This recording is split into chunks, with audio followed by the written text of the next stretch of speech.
Backsplice, it is the way you can do to the end of the rope in order not to be worn out.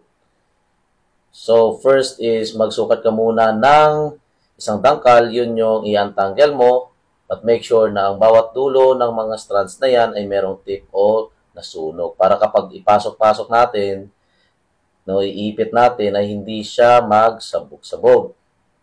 Ayan. So, hanapin ang gitna, then make a loop. So, pangalawa, either sa dalawa na strands na naiwan, iipitin mo yung gitna. And yung last na strand, yun yung ipasok mo doon sa hole ng gitna. So, nakabuo ka na ng crown knot. Then, that's the time na higpitan mo. Higpitan mo para makapisa ka na sa pag-insert ng mga untangled strand na yan para maipit and makabuo ka ng backsplice. So, kahit saan dyan sa tatlo na strands na yan, ang uunahin mo para sa pag-insert para maipit sila.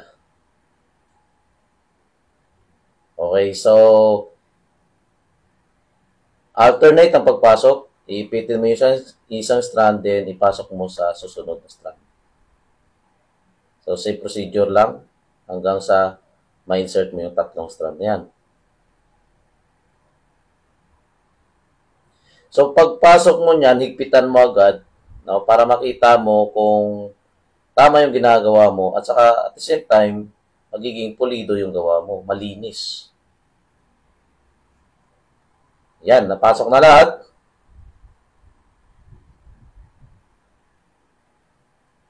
So, tama ang ginagawa mo kapag ang tatlong strands na yan ay nagiging diamond yung kanyang, kung magdodraw ka ng isang shape, nagiging diamond.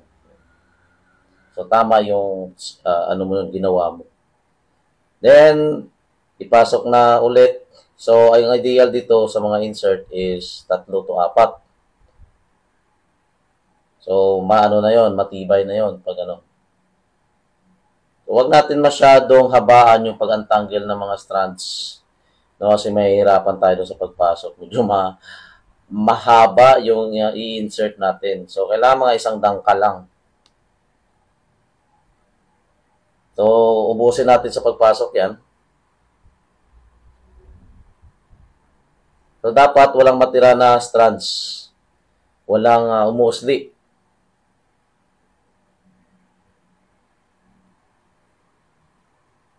Yan. So, hanggang sa maubos totally.